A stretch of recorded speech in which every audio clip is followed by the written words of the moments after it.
આપણે શરૂ કર્યું હતું ચેપ્ટર નંબર 8 એની અંદર આપણે નાણાકીય સંચાલનની વ્યાખ્યાઓ જોઈતી નાણાકીય સંચાલનની વ્યાખ્યા જોયા સાથે નાણાકીય સંચાલનના લક્ષણો જોયા હતા લક્ષણો હતા 7 લક્ષણો હતા 7 અને આજે આપણે નવો પ્રશ્ન શરૂ કરીએ છીએ નાણાકીય સંચાલનના હેતુઓ હેતુઓને બીજા શબ્દમાં કહેવામાં આવે છે અભિગમો હા અભિગમોનું વિશ્લેષણ કોઈ ના કરે કારણ કે અભિગમોનું ઘણા લોકો વિશ્લેષણ કરે અભિ એટલે અત્યારે જ અને ગમો એટલે ગમવું કે અત્યારે ને અત્યારે જ ગમવું એટલે અભિગમો પાછા એવા શબ્દોનો મીનિંગ ના કાઢતા ધ્યાન આપજો નાણાકીય સંચાલનના હેતુઓને બીજા શબ્દમાં આપણે કીધું છે અભિગમો સમજાવો પહેલા તો આ 1 માર્ક્સનો પ્રશ્ન પૂછી શકે કે નાણાકીય સંચાલનના હેતુઓ જણાવો તો નાણાકીય સંચાલનના હેતુઓ જો જણાવવાનું કે તો 2 હેતુઓ છે નફાના મહત્તમીકરણનો હેતુ અને બીજું છે સંપત્તિના મહત્તમીકરણનો હેતુ જો તમને નફાના મહત્તમીકરણનો હેતુ પૂછે અથવા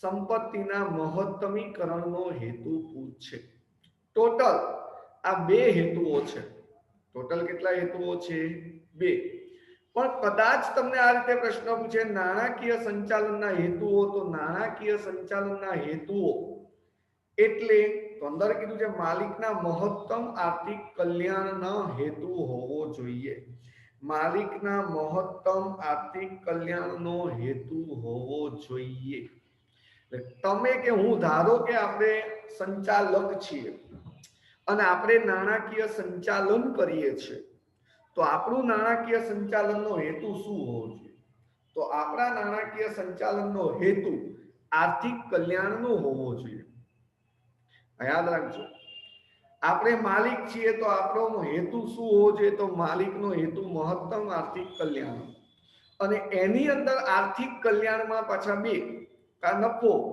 અને કા સંપત્તિ એટલે કા નફો વધવો જોઈએ અને કા સંપત્તિ વધવી જોઈએ તમે જો બજારની અંદર ઘણા બધા લોકો ધંધો કરે છે અને આ ધંધાની અંદર 2 રીતે ધંધો થાય કે ધારો કે તમે 50 લાખનું ઇન્વેસ્ટ કર્યું અને 50 લાખનું ઇન્વેસ્ટ કર્યું અને તમને વર્ષે 50 લાખનું ઇન્વેસ્ટ કર્યું અને વર્ષે ધારો કે તમને 10 લાખ પ્રોફિટ થયો એટલે એવું કહી શકાય 50 લાખનું તમે ઇન્વેસ્ટ કર્યું છે અને 10 લાખનો નફો થયો છે એટલે એવું કહી શકાય કે તમને તમારા ધંધામાંથી 20% પ્રોફિટ થયો હવે ઘણા સંચાલકોએ 20 કરોડ જે નફો 20 લાખ જે નફો થયો છે એને 2 રીતે ડિવાઈડ કરશે કાંઈ 20 લાખ રૂપિયા ધંધાની અંદર ફરીથી રોકશે જેને તમે 11માં બીએમાં ભણ્યા હતા નફાનું પુનઃરોકાણ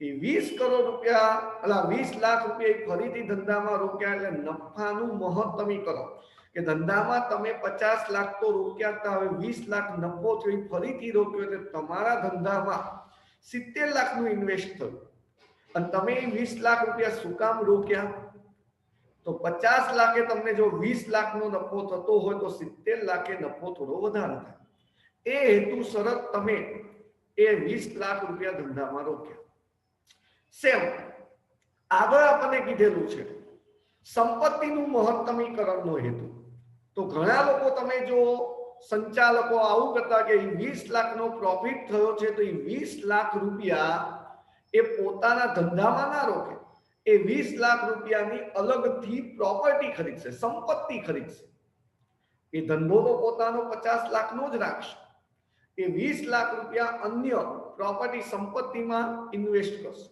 અને સંપત્તિ વધારે રાખશે દર વખતે ઘણા સંચાલકો નફામાં મહત્તમીકરણ કરવા ધંધામાં પુનઃરોકાણ કરે અને ઘણા લોકો સંપત્તિનું મહત્તમીકરણ કરવા સંપત્તિમાં ઇન્વેસ્ટ કરતા હોય છે ચલો હવે ધ્યાન આપજો આપણે આ બંને વિશે ભણીએ છીએ તો આ બંનેમાં એવું કીધું છે નફાના મહત્તમીકરણનો હેતુ તો નફાનું મહત્તમીકરણ એટલે તો કંપનીની આવક મહત્તમ કરવી. મેં કીધું ને કે વધુ ને વધુ આપણો નફો થાય એટલે જ આપણે 20 લાખ રૂપિયા ઇન્વેસ્ટ કરી દીધા.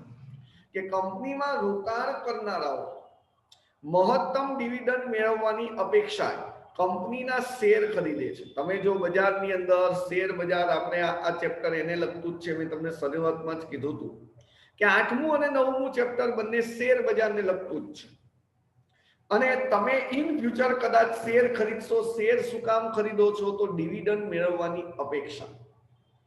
કંપનીમાં રોકાણ કરનારાઓ મહત્તમ ડિવિડન્ડ મેળવવાની અપેક્ષાએ કંપનીના શેર ખરીદે છે. અને આ જે શેર ખરીદે છે એ શું કામ એને ખરીદ્યા? તો મહત્તમ ડિવિડન્ડ મેળવવા માટે. ધારો કે તમે કંપની શરૂ કરી છે તો તમારી કંપનીમાં લોકો ઇન્વેસ્ટ શું કામ કરશે? તો મહત્તમ ડિવિડન્ડ મેળવવાની અપેક્ષાએ તમારા શેર ખરીદે છે. તો તમારો એક અભિગમ બને છે, તમારો એક હેતુ બને છે કે એ લોકોએ તમારી કંપનીના શેર ખરીદ્યા તો કંપનીએ સાધનોનો મહત્તમ ઉપયોગ કરવો જોઈએ.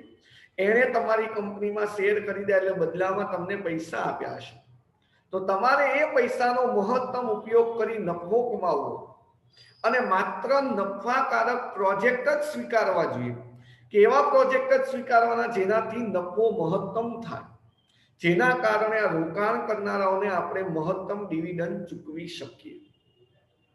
ચલો આગળ કીધું છે બીજો ટોપિક, સંપત્તિના મહત્તમીકરણનો હેતુ. તો સંપત્તિના મહત્તમીકરણનો હેતુ એને બીજા નામથી ઓળખવામાં આવે છે ચોખ્ખા વર્તમાન મૂલ્ય. અને ચોખ્ખું વર્તમાન મૂલ્ય એને ઇંગ્લિશમાં કહેવામાં આવે છે એનપીવી. એનપીવી નું ફૂલ ફોર્મ પૂછે net present value. Net present value. ચલો આ ચોખ્ખું વર્તમાન મૂલ્ય, તો આપણે અત્યારે અહીંયા સંપત્તિની વાત કરીએ છીએ. તો ચોખ્ખું વર્તમાન મૂલ્ય એ શેર હોલ્ડરોની સંપત્તિનું સર્જન કરે છે. સંપત્તિનું સર્જન કરે છે શેર હોલ્ડરોની આ ચોખ્ખું એનપીવી, ચોખ્ખું વર્તમાન મૂલ્ય. અને એટલે જ સંપત્તિમાં ચોખ્ખા વર્તમાન મૂલ્યમાં જો વધારો કરે તેવા જ તમારે નાણાકીય નિર્ણયો કંપનીએ સ્વીકારવા જોઈએ. કે ધારો કે તમે કંપની શરૂ કરી, તમારી કંપનીમાં શેર હોલ્ડરોએ ઇન્વેસ્ટ કર્યું છે. જો ડિવિડન્ડની અપેક્ષાએ એને ઇન્વેસ્ટ કર્યું હોય તો તમે એના નાણાંનો મહત્તમ ઉપયોગ કરો, નફાકારક પ્રોજેક્ટ સ્વીકારો. પણ જો શેર હોલ્ડરોની ઈચ્છા છે કે સંપત્તિનું સર્જન વધુ થાય તો એના માટે તમારે એવા નાણાકીય નિર્ણયો લેવા જેના કારણે સંપત્તિ વધવી જોઈએ. અહીંયા નિર્ણયો લેવાના કીધા છે, ઓલામાં પ્રોજેક્ટ સ્વીકારવાના કીધા છે. યાદ રાખજો કે સંપત્તિના મહત્તમીકરણના હેતુ માટે અહીંયા નાણાકીય ડિસિઝન લેવાના, અને ઓલામાં શું કીધું છે? તો પ્રોજેક્ટ સ્વીકારવાના. ચલો હવે આપણને કીધું છે સંપત્તિના મહત્તમીકરણની મહત્વની બાબતો એ જોતા પહેલા ફરીથી આ નાણાકીય સંચાલનના હેતુઓ જે અત્યારે તમને સ્ક્રીન ઉપર દેખાય છે વાંચી નાખો. આલો ફટ્ટાનું ફટ.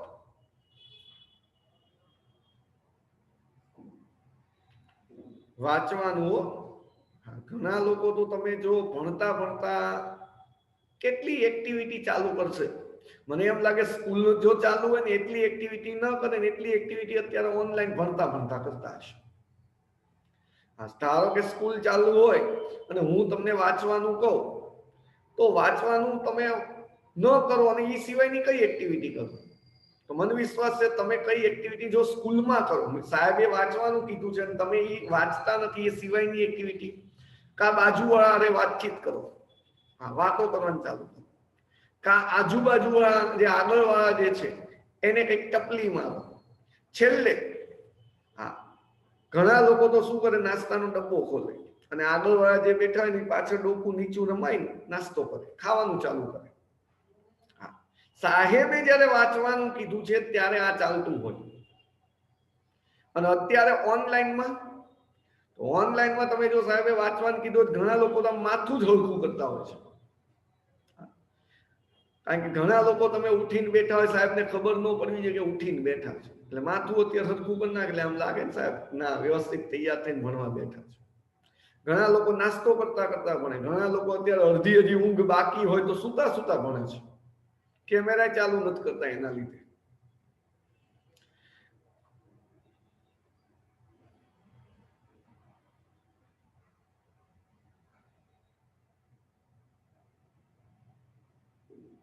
ચલો વચાઈ ગયું હોય તો હવે પહેલો મુદ્દો વાંચી નાખો, નફાના મહત્તમીકરણનો હેતુ.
પહેલું વચાઈ જાય એટલે હવે બીજું વાંચી નાખો.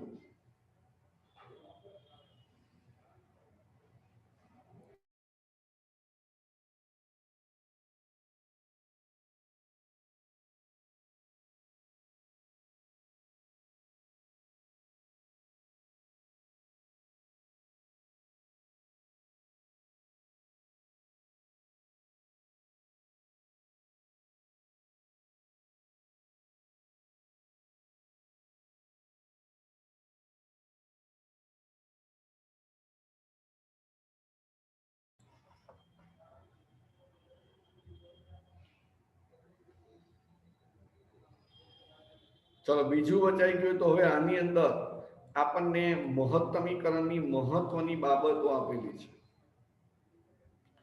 ચલો ધ્યાન આપજો એની અંદર કે સંપત્તિના મહત્તમીકરણની મહત્વની બાબતો, અને આ મહત્વની બાબતો તમારે ચોપડીની અંદર મિક્સ આપેલી છે, અલગથી બતાવી નથી. તમને મિક્સ આપેલું છે કારણ કે અલગથી તમને આ પ્રશ્ન પૂછાય છે, અલગથી પ્રશ્ન પૂછાય કે સંપત્તિના મહત્તમીકરણ ની મહત્વની બાબતો જણાવો, કે તમને આમાં શું નવું લાગે છે. તો અંદર પહેલું જ કીધું છે આ અભિગમ રોકડ પ્રવાહના ખ્યાલ પર આધારિત છે.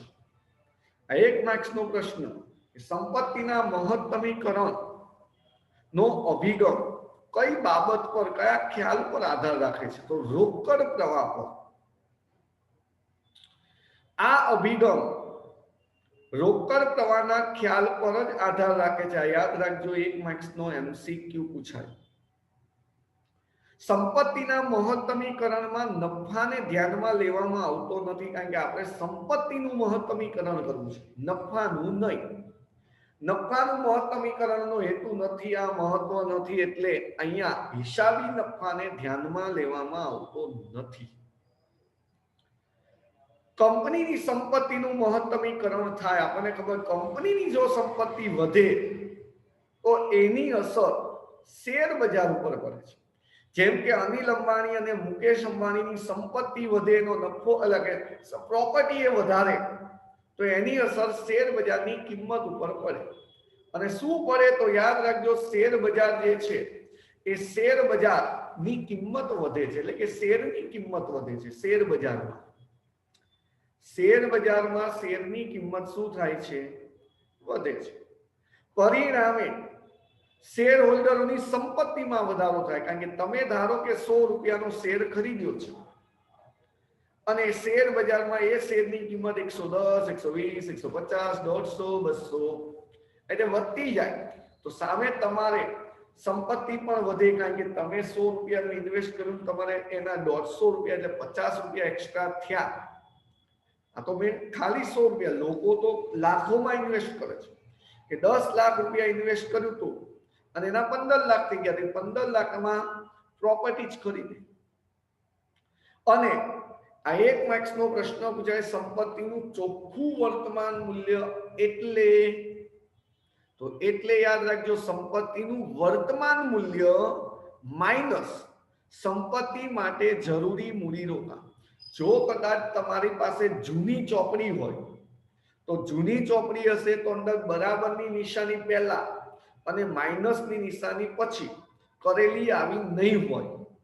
જૂની હશે તો, નવી હશે તો અંદર બરાબરની નિશાની અને માઇનસની નિશાની કરીને જ આવી હશે.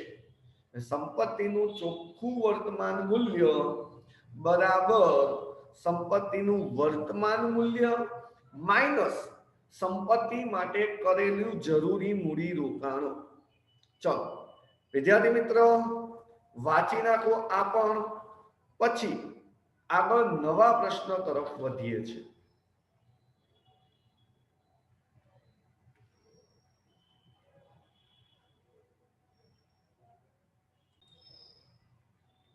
ચલો વચાઈ ગયું હોય તો હવે નવો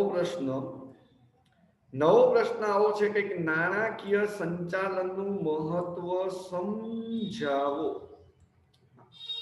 નાણાકીય સંચાલનનું મહત્વ સમજાવો, આવો કંઈક પ્રશ્ન આપણને આપેલો છે. ચલો ધ્યાન આપજો. નાણાકીય સંચાલનના મહત્વની અંદર, હવે મહત્વનું બીજું નામ તો આપણને ખબર જ હોવી જોઈએ, અને ન ખબર હોય તો તમે પાઠ્ય પુસ્તક લઈને ભણતા હશો એવી અપેક્ષાએ હું કહું છું.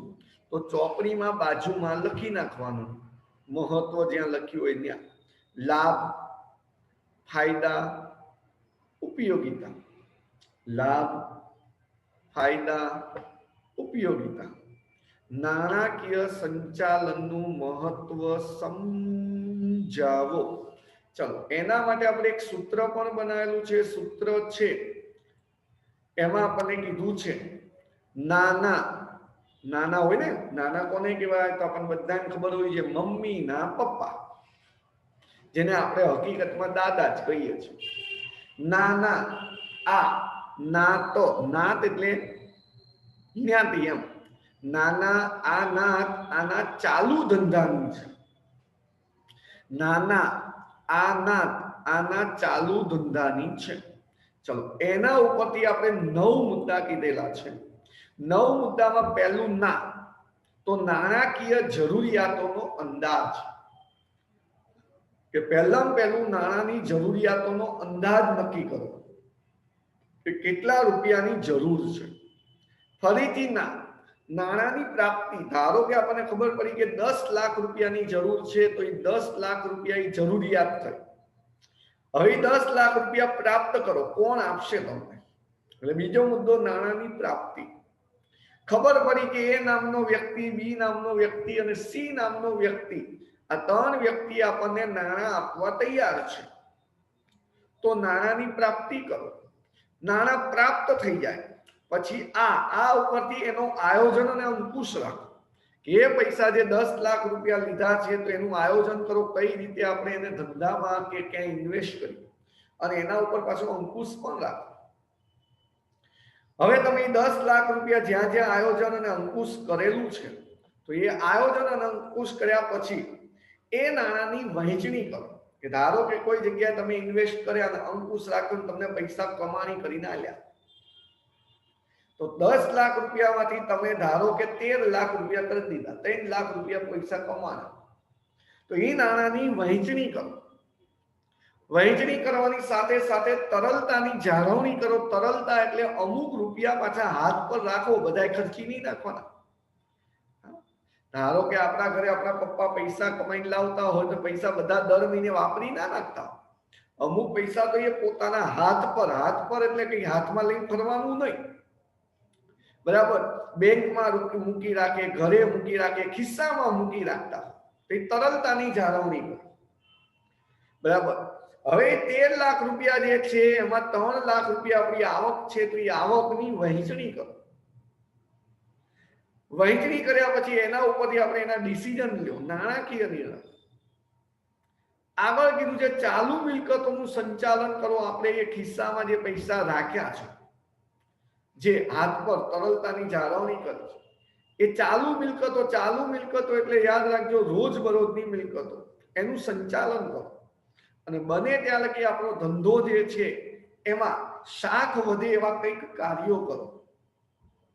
તો ધંધાની શાખમાં વધારો કરો. ચલો વિદ્યાર્થી મિત્ર, ઝડપથી વાંચી નાખો અને હુ ઇઝ બોલતા, આ મુદ્દા કોણ બોલશે, મુદ્દા વાંચવાના ઝડપથી, ફટાફટ.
વચાઈ ગયું?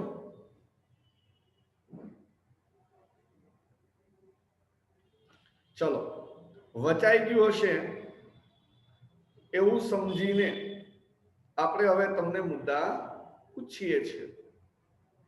વચાઈ ગયું હશે એવું સમજીને આપણે તમને મુદ્દા પૂછીએ છીએ.